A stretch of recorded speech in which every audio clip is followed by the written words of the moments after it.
আলু পোস্ত বানানোর জন্য আমি কেটে নিয়েছি এই রকমভাবে কিউব করে আলু। এরপর আমি কড়াইতে তেল নিয়ে নিলাম।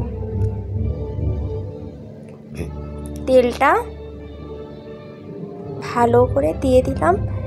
এরপর তেলটা গরম হয়ে আসলেই আমি এর মধ্যে দিয়ে দেব কেটে রাখা আলু এবং গ্যাসের ভলিউমটাকে লো করে দেব।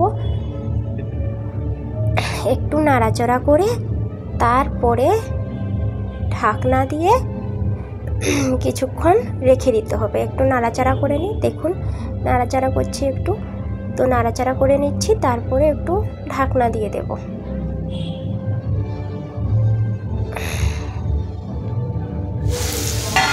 দেখুন ঢাকনা দিয়ে দিলাম।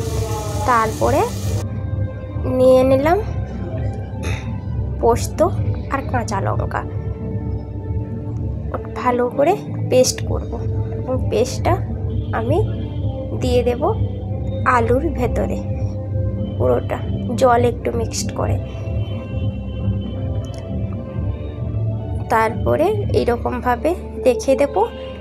তারপরে এইরকমভাবে একটু নেড়ে আবার ঢাকনা দিয়ে রেখে দিলে আমার আলু পোস্ত রেডি।